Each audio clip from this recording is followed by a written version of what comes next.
Lelaki tua itu merasakan kekuatan penghancur dan ketakutan setengah mati. Ia berusaha sekuat tenaga untuk menghindar, tetapi mendapati dirinya seolah dikunci oleh kekuatan tak terlihat dan tak bisa bergerak sama sekali.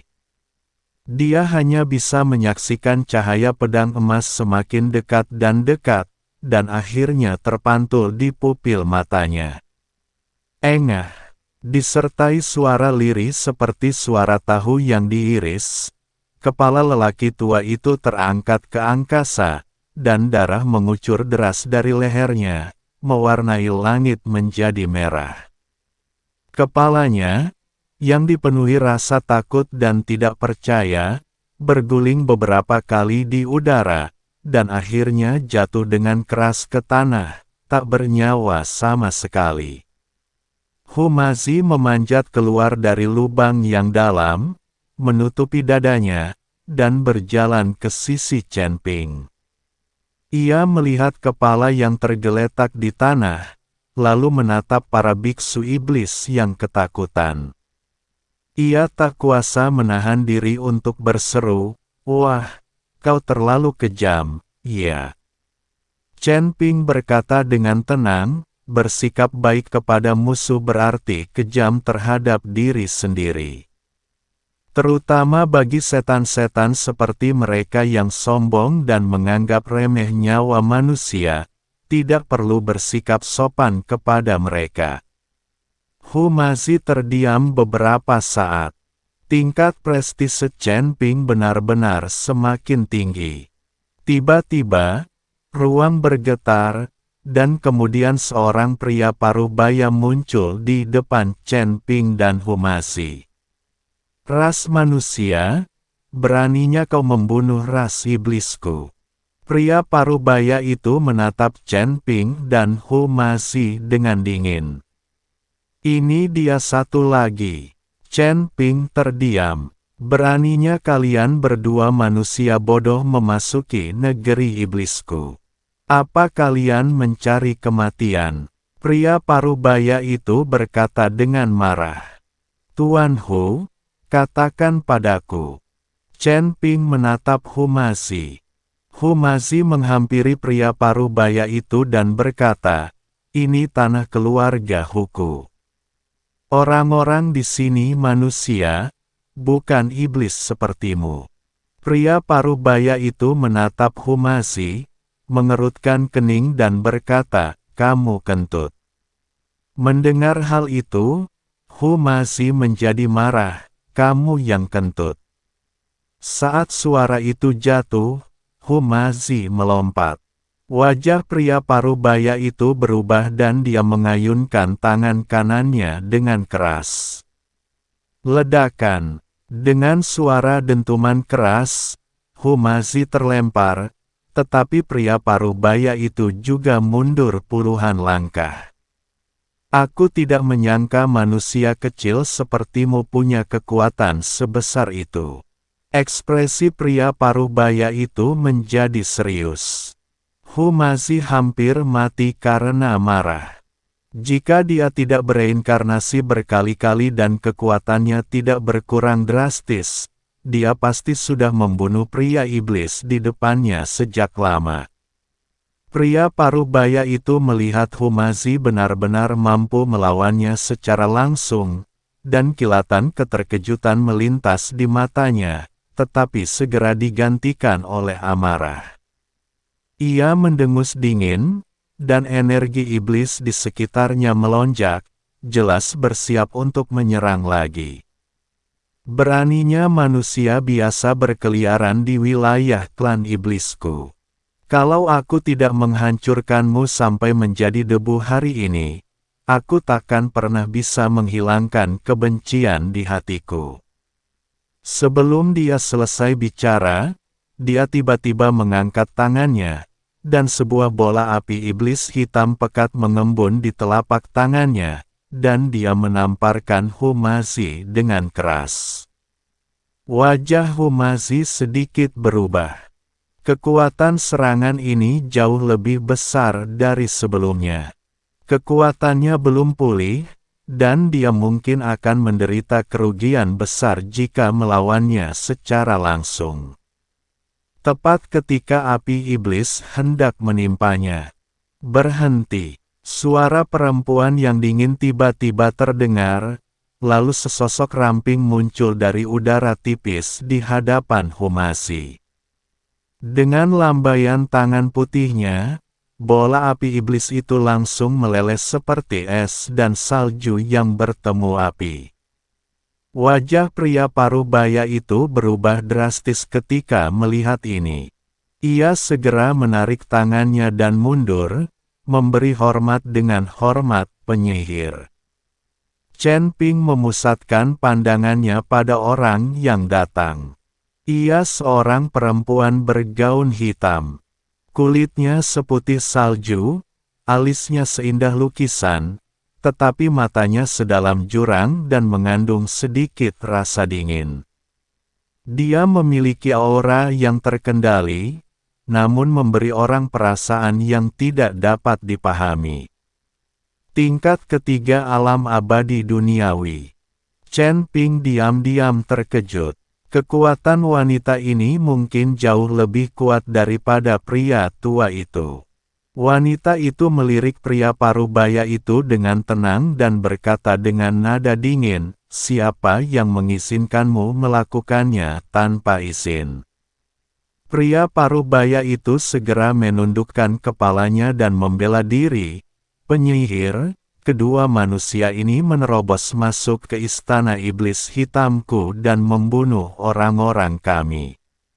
Aku hanya ingin memberi mereka pelajaran." Memberi mereka pelajaran.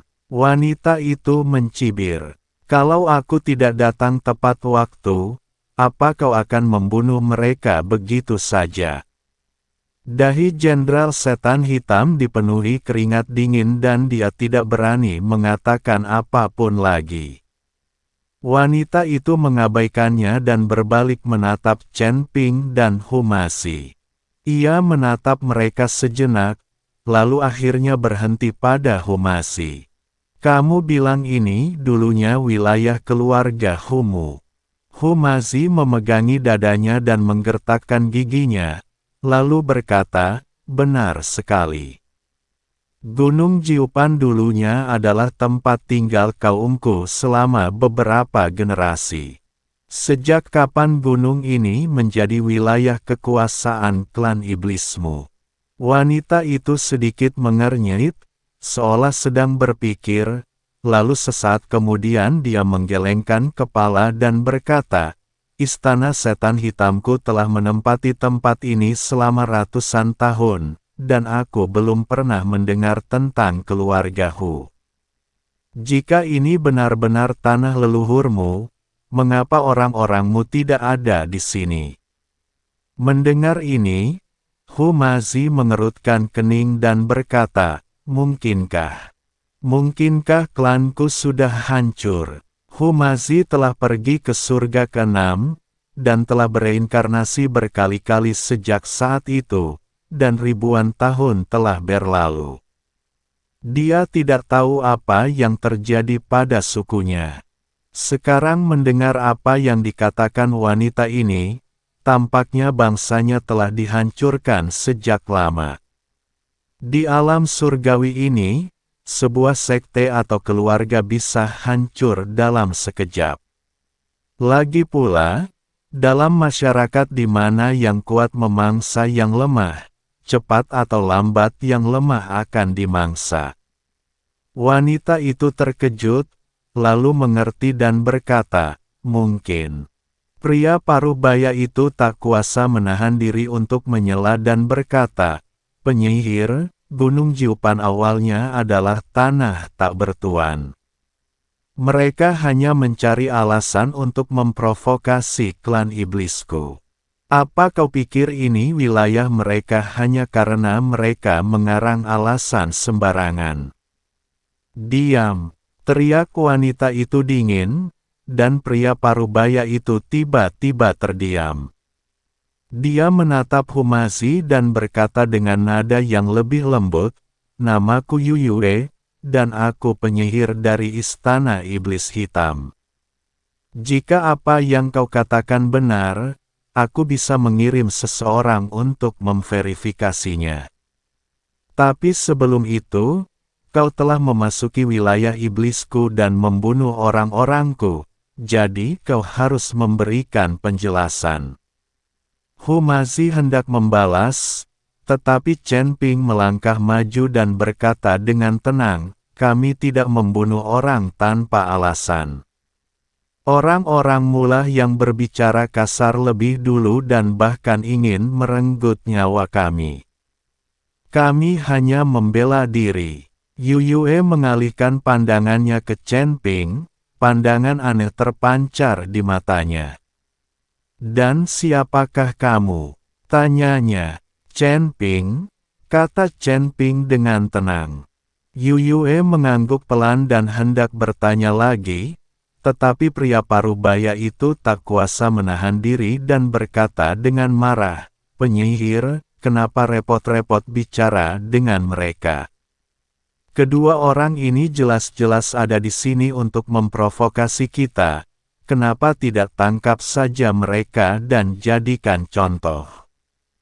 Chen Ping meliriknya dan tiba-tiba tersenyum, sepertinya pelajaran barusan tidak cukup. Sebelum dia selesai berbicara, sosoknya tiba-tiba menghilang. Murid Yu Yue menyusut, dan dia secara tidak sadar ingin menghentikannya, tetapi sudah terlambat. Engah, dengan kilatan cahaya pedang, lengan kanan lelaki parubaya itu terpotong di bahu, dan darah mengucur deras. Ah! Pria parubaya itu menjerit dan mundur beberapa langkah, wajahnya sepucat kertas. Pria parubaya itu menutupi lengannya yang berdarah dan patah, gemetar kesakitan, dan menatap Chen Ping dengan mata penuh kebencian dan ketakutan. Dia benar-benar tidak mengerti bagaimana seorang kultivator tingkat 6 di alam abadi yang terpencar bisa melesat dengan kecepatan dan kekuatan yang begitu mengerikan. Dia jelas telah mengaktifkan energi sihirnya untuk melindungi tubuhnya, tetapi dia bahkan tidak bisa melihat gerakan pedang lawan.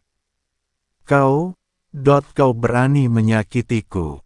Suara lelaki parubaya itu serak, urat-urat di dahinya menyembul.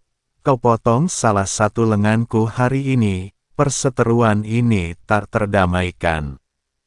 Chen Ping menyimpan pedangnya dan berdiri, lalu berkata dengan dingin, kalau kau tak punya kekuatan, cara terbaik adalah diam. Kalau kau berani bersuara lagi, lain kali bukan lenganmu yang akan dipenggal, melainkan kepalamu. Kalimat itu sederhana, tetapi mengandung tekanan yang tak terbantahkan. Pria parubaya itu tanpa sadar menutup mulutnya, tenggorokannya bergemuruh, dan tak berani mengucapkan sepatah kata pun. Dia jelas bisa merasakan bahwa niat membunuh yang samar-samar dalam diri Chen Ping bukanlah lelucon. Pada saat ini, Yu Yue berbicara perlahan, suaranya sedingin batu giok, tetapi dengan kekuatan menembus yang aneh, mundur. Wajah lelaki parubaya itu berubah pucat dan biru, dan rasa sakit yang hebat di lengannya yang patah membuatnya hampir tidak dapat berdiri. Namun, saat menghadapi perintah sang penyihir, dia akhirnya menggertakkan giginya, melotot ke arah Chen Ping dengan penuh kebencian, terhuyung mundur ke samping, menutupi lukanya dan mengalirkan energi sihirnya untuk menghentikan pendarahan. Yu Yue kemudian mengalihkan pandangannya ke Chen Ping. Matanya berwarna ungu tua, seolah mengandung langit berbintang yang tak berujung. Ada rasa ingin tahu dan kesungguhan di matanya saat ia menatap Chen Ping. Ketika Chen Ping bergerak tadi, bahkan dia tidak bisa melihat gerakannya dengan jelas. Dia hanya melihat kilatan cahaya keemasan, dan lengan pria paruh baya itu jatuh ke tanah. Tahukah kamu, lelaki paruh baya itu telah mencapai alam abadi duniawi tingkat kedua, dan dianggap sebagai petarung terhebat bahkan di Istana Kejahatan Hitam. Kau baru berada di tingkat ke-6 alam abadi Sanxian, tapi kau punya kekuatan tempur yang luar biasa. Aku agak terkejut. Yuyue sedikit membuka bibir merahnya, dan nadanya tak bisa menunjukkan apakah ia senang atau marah. Biasa saja. Aku belum mengerahkan seluruh kekuatanku, kata Chen Ping dengan rendah hati. Namun di mata Yuyue, kerendahan hati ini hanyalah sebuah pamer. Hu Mazi menyaksikan dari samping dengan takjub. Tadinya ia berpikir betapa hebatnya Chen Ping membunuh seorang lelaki tua tingkat pertama Dewa Bumi. Tetapi ia tidak menyangka bahwa menghadapi seorang kultivator iblis tingkat kedua Dewa Bumi, Chen Ping benar-benar bisa mematahkan lengan kultivator itu hanya dengan satu gerakan. Kekuatan ini terlalu menakutkan. Dia diam-diam menarik lengan baju Chen Ping dan berbisik, penyihir ini sepertinya sulit dihadapi. Haruskah kita berhenti selagi masih unggul? Chen Ping tidak menoleh ke belakang, tetapi hanya melirik ke sekeliling. Saat Yuyue muncul tadi, fluktuasi spasialnya sangat kuat. Jelas sekali bahwa ia telah menguasai beberapa teknik rahasia spasial tingkat tinggi. Dan dari kedalaman Gunung Jiupan, terpancar aura samar yang tak lebih lemah dari Yuyue. Jelaslah bahwa istana iblis jahat hitam jauh lebih kuat daripada yang terlihat saat ini. Yuyue merenung sejenak dan berkata, mungkin ada kesalahpahaman. Bagaimana kalau begini? Kau bisa ikut aku kembali ke istana iblis hitam dan aku akan mengirim seseorang untuk menyelidiki masalah keluarga Hu. Jika ini benar-benar tanah leluhurmu, aku, istana iblis hitam, akan memberimu penjelasan. Hu Mazi dan Chen Ping saling memandang dan mengangguk. Baiklah, kami akan pergi bersamamu, kata Hu Mazi. Yuyue tersenyum kecil, berbalik dan berjalan menuju pegunungan. Mengikuti Yuyue jauh ke dalam Gunung Jiupan, Chen Ping dan Hu Mazi segera tiba di depan sebuah istana hitam yang menjulang tinggi. Istana itu seluruhnya terbuat dari obsidian dan memancarkan aura dingin. Energi iblis menyelimuti sekelilingnya, dan ratapan melengking samar-samar terdengar, seolah-olah jiwa-jiwa yang tak terhitung jumlahnya terperangkap di dalamnya. Apakah ini istana setan hitam? Hu Mazi mengerutkan kening dan berkata, tempat tinggal suku saya saat itu tidak begitu suram. Yuyue berkata dengan tenang, metode kultivasi ras iblis berbeda dengan ras manusia, jadi lingkungannya pun secara alami berbeda. Dia melambaikan tangannya, gerbang istana perlahan terbuka, dan aura iblis yang kuat menyerbu ke arahnya. Ekspresi Chen Ping tetap tidak berubah, tetapi Hu Mazi tidak dapat menahan diri untuk menggigil. Pada saat ini, tiba-tiba 4 pendeta yang memegang tombak dan mengenakan baju besi hitam bergegas keluar dari istana. Terlebih lagi, jaring hitam besar langsung menutupi Chen Ping dan Hu Mazi. Hu Mazi terkejut, sementara Chen Ping mengerutkan kening dan wajahnya menjadi sangat jelek. Wajah Yuyue juga berubah sangat buruk. Tepat ketika dia hendak berbicara, dia melihat seorang lelaki tua perlahan menaiki tangga batu aula, dan di sebelah lelaki tua itu berdiri seorang pria paruh baya dengan lengan patah. Dua manusia kecil berani. Pria paruh baya itu menatap Chen Ping dan Hu Maxi dengan sarkasme. Namun sebelum dia bisa menyelesaikan kata-katanya, sebuah cahaya keemasan menyambar dan kepala pria paruh baya itu melayang. Jaring hitam yang menyelimuti Chen Ping dan yang lainnya telah hancur pada suatu titik, dan Chen Ping, yang memegang pedang pembunuh naga, berkata dengan suara dingin, "Aku paling benci orang yang bersikap dingin di hadapanku."